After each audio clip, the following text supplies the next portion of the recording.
Hello class. Welcome back बच्चों। लो प्यारे बच्चों, स्टार्ट कर रहे हैं नया लेक्चर। बेटा, कल हमने चर्चा शुरू कर दी थी पार्टनरशिप की, ठीक है ना। और बाबू जितनी चर्चा की थी एक बार हल्के से रिवाइज कर देते हैं। बाबू पार्टनरशिप में दो डॉक्यूमेंट बढ़ते हैं, बड़े ही इंपॉर्टेंट, याद कराना डॉक्यूमेंट के नाम। पार्टनरशिप डीड और रजिस्ट्रेशन। बेटा इनमें से एक डॉक्यूमेंट कंपलसरी है, एक ऑप्शनल। कौन सा कंपलसरी है? पार्टनरशिप डीड एक compulsory document and registration is totally a optional one. वो पार्टनरशिप डीड है क्या? Written agreement between partner with specify the terms and condition of partnership. बेटा रिटन एग्रीमेंट है पार्टनर्स के बीच जिसमें सारी शर्तें लिखी होती है, ठीक है जी। शर्तों का डिस्कशन किया हुआ है कल ही मैंने 2-3 बार, और वो अभी शर्तें डिस्कस नहीं कर रहे, आगे बढ़ाते हैं। रजिस्ट्रेशन बेटा ऑप्शनल है, कराओ तो ठीक, नहीं कराओ तो ठीक, पर नहीं कराओगे तो उसके 3 कॉन्सिक्वेंसेस हैं, याद है आपको? पार्टनर, पार्टनरशिप फर्म पे केस, पार्टनरशिप फर्म पार्टनर पे केस, पार्टनरशिप फर्म आउटसाइडर पे केस। आउटसाइडर वो हमेशा केस कर सकता है, उसको कभी इस बात से कोई फर्क नहीं पड़ता कि आपकी फर्म रजिस्टर्ड है या नहीं, ठीक है। इंडियन पार्टनरशिप एक कानून से गवर्न भी होती है, कानून का नाम बताओ। Indian partnership act 1932। बाबू इसने पार्टनरशिप को डिफाइन किया। बाबू क्या डेफिनेशन थी? It is the relation between person who have agreed to share the profit of the business carried on by all or any one of them acting for all. बाबू partnership क्या है? लोगों के बीच की ऐसी रिलेशन जहां वो अपना प्रॉफिट बांटने को तैयार हो जाए। प्रॉफिट वर्ड को लिटरली नहीं पढ़ना, इसकी पर्पसिव इंटरप्रिटेशन निकालो। Profit itself include the losses, यानी कि पार्टनरशिप लोगों के बीच की ऐसी रिलेशन है जहां वो अपना प्रॉफिट हो या लॉस बांटने को तैयार हो जाएं। बाबू हमारी जनरल सेंस भी तो पार्टनरशिप को इतना ही समझती है। जब तक मैंने पार्टनरशिप की डेफिनेशन नहीं पढ़ी थी, अगर मुझसे पूछ लो कि पार्टनरशिप क्या है, तो भी मैं ये कहता हूँ जहां लोग अपना प्रॉफिट बांटने को तैयार हो जाए वही पार्टनरशिप है, या लोग अपना लॉस बांटने को तैयार हो जाए वही पार्टनरशिप है। बाबू ये तो बात हमारी जनरल सेंस भी कहती थी, लेकिन जो अगली बात है वो जनरल सेंस नहीं कहती। Carried on by all or any one of them acting for all. आपको पता है इस पूरी लाइन को अगर इतना बड़ा ना बोलना हो तो इसके लिए 2 वर्ड बोले जा सकते हैं, ना बताओ? Mutual agency. यार नाम भी नहीं याद आ रहे क्या? घर पे कभी किताब को हाथ नहीं लगाते क्या? या अब बस सब ताड़े खा के ही हाथ लगाने हैं? सुनाई नहीं दे रही मतलब मेरी बात? प्यार से समझाने की कोशिश कर रहा हूं, घर पे रोज जाके पढ़ा करो। सर क्या है 2 वर्ड? म्यूचुअल एजेंसी, ठीक है जी। बाबू अगर कभी पेपर में लिखने को आ जाए carried on by all or any one of them acting for all या म्यूचुअल एजेंसी, तो हम लिखेंगे क्या? सारे के सारे पार्टनर प्रिंसिपल हैं, सारे के सारे पार्टनर पार्टनरशिप फर्म के एजेंट भी हैं, सब मालिक है, सब नौकर। बाबू सब मिलकर फर्म चला सकते हैं, और बेटा एक पार्टनर भी चाहे तो अपने एक्ट से पूरी पार्टनरशिप फर्म को बाइंड कर सकता है, यानी कि अकेला भी फर्म चला सकता है। कल याद आई थी बात जब सी गया था प्रॉपर्टी देखने और साइन कराया था, अकेला ही तो फर्म चलाया था। क्या ये बात सब सी पर लगती है जिस एग्रीमेंट पे उसने साइन करा? नहीं बेटा, वो पूरी पार्टनरशिप फर्म के ऊपर बाइंडिंग हो गई बात, याद है बात? और बाबू जब सी साइन करने गया, here C is acting as the agent, और ए और बी घर बैठे हुए हैं, तो ए और B are acting as a principal. मालिकों की तरह घर बैठे हुए, नौकरों की तरह जा रहे हैं प्रॉपर्टी देखने, साइन करके आ रहे, सब कुछ कर रहे हैं। याद आ रही है सारी बात? बाबू म्यूचुअल एजेंसी, एक काम करो पहले तो फटाफट से। बाबू यहाँ पर पार्टनरशिप टॉपिक स्टार्ट है एनसीईआरटी में, मान नीरे शिवमोत्तम शौर्य। तो पार्टनरशिप में सेकंड पैराग्राफ पढ़ना है, इधर देखो बोर्ड से जो मैंने डेफिनेशन लिखी थी बोर्ड पे, कट कॉपी पे सही आप ये पैराग्राफ पढ़ दो।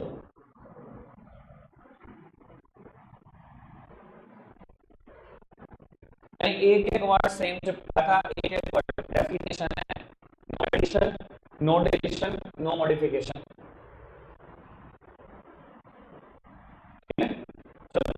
तो फीचर स्टार्ट करते हैं पार्टनरशिप के डेफिनेशन के बाद। सबसे पहले फीचर पढ़वाऊंगा सबसे लास्ट, म्यूचुअल एजेंसी।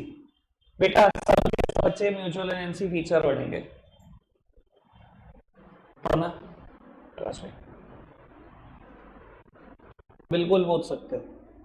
समझ में आ रही है? बहुत अच्छी बात। कोई भी लाइन में दिक्कत आ रही है, कोई भी इशू, एक सिंगल वर्ड में भी इशू आ रहा है, पूछ लो।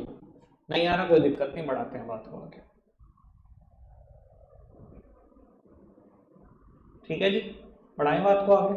चलो बाबू फर्स्ट फीचर पर वापसी करते हैं। और बाबू अब मैं जितने भी फीचर पढ़ूंगा पहले ये बता दूंगा सोल प्रोवाइडरशिप में क्या पढ़ा था, और फिर ये बता दूंगा पार्टनरशिप में है क्या, ताकि वो भी रिवाइज होता रहे साथ साथ। कुछ भी बोलना नहीं है चैप्टर में, 5 बातें इकट्ठे याद रखनी है सब कुछ। अब जी पहला फीचर है फॉर्मेशन। लो मेरे प्यारे बच्चे, सब सामने देखेंगे मेरी तरफ। तो वो सोल प्रोप्राइटरशिप में क्या पढ़ा था? सोल प्रोप्राइटरशिप में सबसे पहली बात फॉर्मेशन में लिखी है कि सोल प्रोप्राइटरशिप किसी भी लॉ से गवर्न नहीं होती। याद है? कुछ याद है बाबू? और क्या पढ़ा था फॉर्मेशन में? कोई लीगल फॉर्मेलिटी नहीं है, ज्यादा से ज्यादा एक लाइसेंस मांगा जा सकता है। याद आ रही है बात? ठीक है ना? There is ease in the formation. और बेटा कहता क्लोजर भी उतना ही आसान है। दुकान का शटर गिराओ, ताला मार दो बेटा, कभी जाकर ना देखो। तो बाबू सोल राइटरशिप में कहता था क्लोजर भी उतना ही आसान है। यही बात थी बाबू। अब सबसे पहली सहूलियत की बात तो यहाँ पर यह है कि इसने क्लोजर की बात नहीं करी, मुझे सिर्फ किसकी बात करनी है? फॉर्मेशन की बात करनी है। मेरी तरफ देखना बेटा, पार्टनरशिप का फॉर्मेशन भी हद से ज्यादा आसान है। Hardly any legal formalities required. बस क्या चाहिए? एक पार्टनरशिप डीड, बस और कुछ नहीं। अगर कोई इंसान मेरे पास आए ना, कह दे जी मुझे पार्टनरशिप में धंधा शुरू करना, कितनी देर में करा दोगे? तो मैं पता क्या बोलूंगा? 1.5 घंटे में धंधा शुरू करा दूंगा। मुझे सारी डिटेल देते जाओ, मैं लिख के दे रहा हूँ पार्टनरशिप डीड, आधे घंटे में नोटरी करा दूंगा, 1 घंटे में लिख दूंगा, 1.5 घंटे के बाद धंधा शुरू कर लेना इसी पार्टनरशिप फॉर्म के नाम से। बस इतना ही मुश्किल है धंधा शुरू करना। तो सिर्फ एक लीगल फॉर्मेलिटी पार्टनरशिप डीड बना दो, रजिस्ट्रेशन तो कंपलसरी नहीं है, पार्टनरशिप डीड ही तो कंपलसरी है, तो लिख देंगे पार्टनरशिप डीड। किसी भी चार्टर्ड अकाउंटेंट से लिखवा लो, लॉयर से लिखवा लो, कंपनी सेक्रेटरी से लिखवा लो, बहुत सारे प्रोफेशनल है जो पार्टनरशिप डीड लिखते हैं। सर एक लीगल फॉर्मेलिटी पार्टनरशिप डीड बना लो और बेटा partnership come into the picture. बाबू क्या इसके ऊपर कोई लॉ लगता है? नहीं नहीं, पार्टनरशिप के ऊपर तो कोई लॉ भी नहीं लगता। बहुत बढ़िया बात। ये देखो कैसे कैसे मना कर रहे हैं, कोई लॉ नहीं लगता। कल पढ़वाया भी नहीं। कोई लॉ लगता है? नाम बताओ लॉ का। Indian partnership act 1932। बस वो यही है, पार्टनरशिप देखना पार्टनरशिप पिक्चर में। बस एक बात और ध्यान रखना, इधर देखना, वो पार्टनरशिप वही वैलिड मानी जाएगी जिसका पर्पस इलीगल ना हो। कल को सात्विक और केशव कह रहे आओ हम पार्टनरशिप करते हैं, बस करेंगे, ओके। क्या वो पार्टनरशिप मानी जाएगी?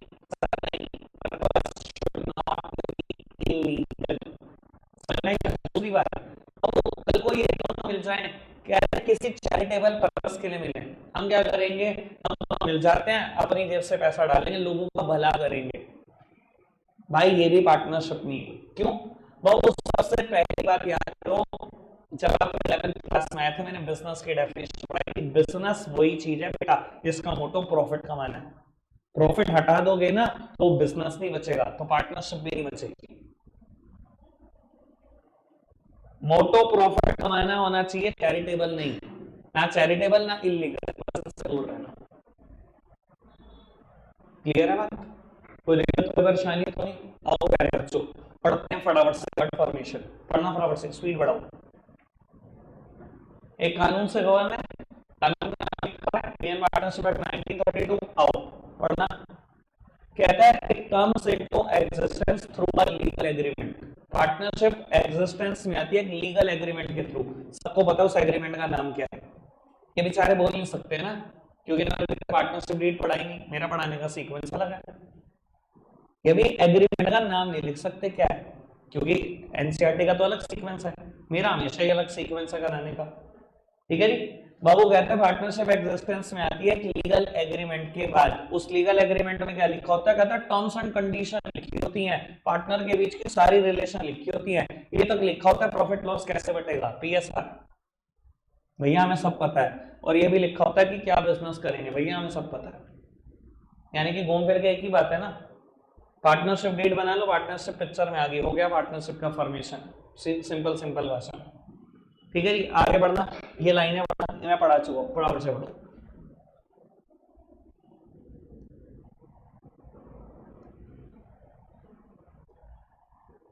पर्पस शुड बी लॉफुल और पर्पस चैरिटेबल नहीं होना चाहिए। कोई दिक्कत कोई परेशानी तो नहीं? आगे बढ़ जाए। चलो बाबू, एक छोटे फीचर की बात करें, क्लैरिटी पे तो मुझे बहुत बड़ी एक छोटे से फीचर की बात करता हूँ। मुझे नहीं लगता लाइब्रेरी आज मैं पूरा करा सकता हूँ। मैं अगर आपसे पूछूं पार्टनरशिप में कम से कम कितने पार्टनर रिक्वायर्ड है, तो आपका आंसर क्या होगा? कम से कम कितने लोग पार्टनरशिप कर सकते हैं? एक अकेला आदमी अपने साथ पार्टनरशिप नहीं कर सकता। ये क्या राइट हैंड इसने लेफ्ट हैंड से कहते हैं आज बाबू पार्टनरशिप कर ही ले, ऐसे तो नहीं कर सकते। पार्टनरशिप के लिए कम से कम कितने लोग चाहिए? 2। और मैक्सिमम कितने हो सकते हैं ये पता किसी को? तो मैक्सिमम देखो मैं आपको बता देता हूँ, प्लीज। जब मैं आपकी कुर्सी पर बैठा करता था 11th क्लास में था, तब बेटा पार्टनरशिप के 2 अलग अलग नियम थे। कुछ बिजनेसेस में 10 अलाउड थे, कुछ में 20। ठीक है, फिर लॉ चेंज हुआ, कंपनीज एक्ट आया। कंपनीज एक्ट ने एक बात पार्टनरशिप की भी लिख दी, पार्टनरशिप में मैक्सिमम 100 पार्टनर हो सकता है। फिर बाबू कम मतलब गवर्नमेंट ने क्या करा, उसको फिर बदला और उसको उठाकर 50 कर दिया। यानी कि देखो हिस्ट्री बहुत पुरानी है, पहले कभी 10 भी थे, फिर 20 भी हुए, फिर 100 भी हुए, फिर सरकार ने वापसी 50 कर दिया। आपको कभी भी हिस्ट्री में नहीं जाना, ना याद रखना, मिनिमम 2 मैक्सिमम 50। मैं आपको कानून पढ़ा देता हूं पूरा, इस कानून से 100 हुए फिर 50 हुए। आपको हिस्ट्री याद नहीं रखनी, आपको याद क्या रखना है? Minimum number of and maximum it can be 50। 50 से ज्यादा कभी नहीं हो सकते पार्टनर। ठीक है, क्रक्स इस बात का है। तो उम्र ऐसी है, मैं बोल रहा हूं क्रक्स, लेकिन बच्चों को सुनाई दे रहा है क्रक्स। बाबू क्रक्स ही सुनो, मैं क्रक्स ही बोल रहा हूँ, अपनी। ठीक है जी, लाओ बेटा मैं पढ़ा देता हूँ कहाँ लिखा है, किस कानून में लिखा है। बेटा सिक्स्थ फीचर है, पढ़ना एक बार, सब कुछ पढ़ दो कोई टेंशन नहीं है, पर याद वही रखना जो मैंने बोला।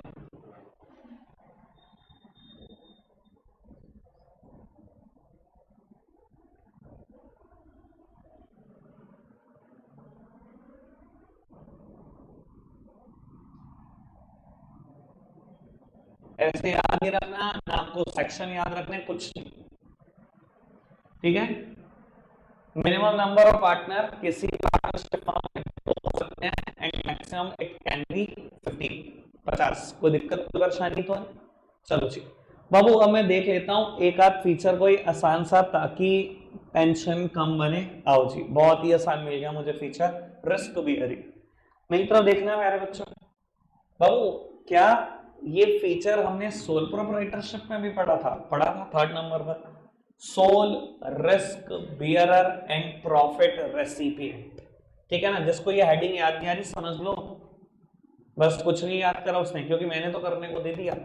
ठीक है ना जी, हेडिंग थी sole risk bearer and profit recipient. Result करिए कहां थी हेडिंग, मेरे को तो पता ही। बाबू वहां हमने क्या पढ़ा था कि सोल प्रोपराइटर तू अकेला इंसान है बिजनेस में, जितना कमाएगा सब तेरा, और भगवान न करे बिजनेस में लॉसेस हैं तो वो भी सब तेरे। बाबू कोई शेयर करने आने वाला सोल प्रोपराइटर के साथ? कोई नहीं आने वाला। अब यहां तो मुझे क्या जाना चाहिए, हेडिंग है रिस्क बियरिंग, पार्टनरशिप है, बताओ फटाफट से। सर यहां प्रॉफिट होगा तो सभी पार्टनर बांटेंगे ऐसा टीम।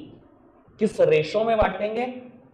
पार्टनरशिप डेट में एक रेशो लिखी होती है, नाम बताओ फटाफट से। प्रॉफिट शेयरिंग रेशो, प्यार से मैं क्या बोलता था? PSR। ठीक है ना जी बाबू, अगर आपने प्रॉफिट कमाया तो भी PSR में बटेगा, और अगर लॉस कमाया सभी पार्टनर से मिलकर तो वो भी एज अ टीम आप PSR में ही बांटोगे। ये कोई सोल प्रोप्राइटरशिप फर्म थोड़ी है PSR जिंदाबाद, प्रॉफिट बढ़ेगा उसमें, लॉस बढ़ेगा उसमें, कोई दिक्कत कोई परेशानी तो नहीं? सबसे आसान फीचर ढूंढ के निकाल मैंने करा दिया, कोई दिक्कत तो नहीं? तो वो सिर्फ आज आसान आसान बातें, कल के टिपिकल बातें छोड़ रहा हूँ, पढ़ना जी फटाफट से।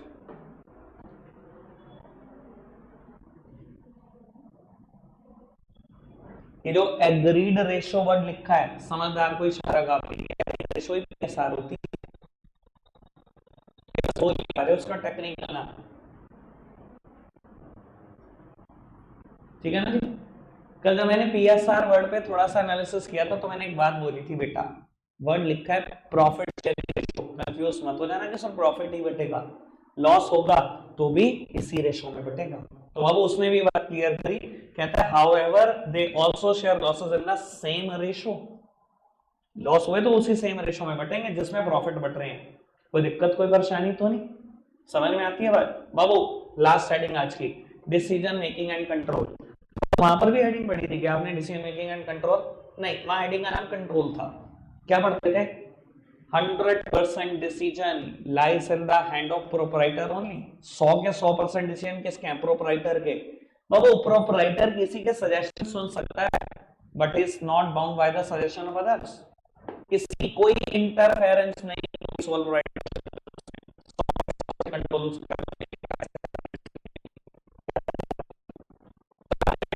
कंट्रोल है। सर रिवीजन हो रहा होगा, जो ढंग से सुना है ना जिन्होंने, उनको लग रहा होगा यार सब याद आने लगा है। वो decision making and control partnership में बताया ना कौन करेगा डिसीजन मेकिंग, बाबू नॉर्मली देखो एक्सेप्शनली बात तो वो भी पार्टनरशिप की डेफिनेशन है कि एक अकेला आदमी भी फॉर्म कर सकता है अगर पागल हो जाए, लेकिन नॉर्मली इस पार्टनरशिप में पता है क्या होता है, अरे सब पार्टनर देखो नॉर्मली तो कहानी यही है, पर एक्सेप्शनली कहानी वो कि अगर एक बंदा चाहे आ जाए कोई रोक नहीं सकता उसको एज पर लॉ, ठीक है ना। पर बाबू मैं तो नॉर्मल की बात करूंगा, मैं एक्सेप्शन की बात ही के ऊपर। ज्यादातर पार्टनरशिप फॉर्म में म्यूचुअल कंसेंट से होता है, सब एक डिसीजन लेता है, जब एक प्लेटफॉर्म पे एग्री करता है एक चीज को लेकर डिसीजन होता है, ठीक है। कोई दिक्कत कोई परेशानी तो नहीं, अच्छी इंटरफेरेंस दूसरे पार्टनर्स की as compare to sole proprietorship. मैंने आपको अपना एग्जांपल भी दिया था,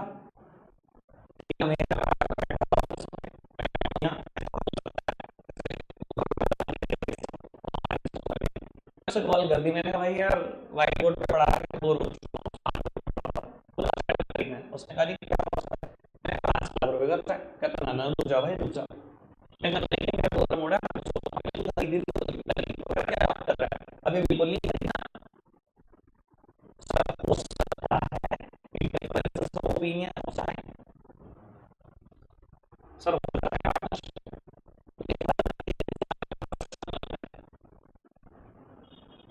मानते हो उस बात को, तो बेटा पार्टनरशिप में इंटरफेरेंस नहीं रहती है, नॉर्मली डिसीजन म्यूचुअल कंसेंट से लिए जाते हैं, लेकिन अगर डिटेली बात करनी है तो बेटा इंटरफेरेंस भी बहुत है।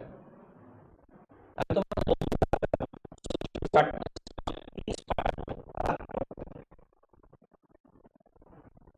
मैं तो कह रहा हूँ प्यारे बच्चों 30 तलवारें रख दो, वो ज्यादा आसान है, जो बस उसी की चलेगी, ठीक है ना। मुझे नहीं लगता 30 पार्टनर में बाबू आप एक चीज पे पहुंच सकते हो, एक सहमति बन सकती है, क्योंकि बाबू दो जुड़वा भाइयों की सोच सेम नहीं होती, दो सगे भाइयों की सोच सेम नहीं होती है, आप 30 अलग अलग लोगों की सोच सेम करने बैठे हो भाई। हमारे तो मतभेद हमारे पेरेंट्स तक से हो जाते हैं, हो जाता है ना डिफरेंसेस ऑफ ओपिनियन, किसी चीज को अलग है क्योंकि आप अपनी जनरेशन देख लो, उन्होंने अपनी देखी है तो उसके हिसाब से बोलते हैं, ठीक है ना।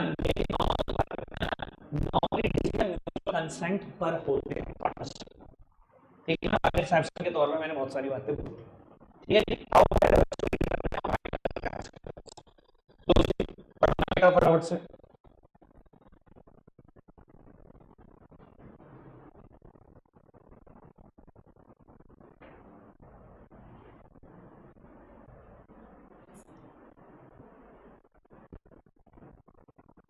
रखते हैं, आज के लिए इतना ही प्यारे बच्चों, बाय।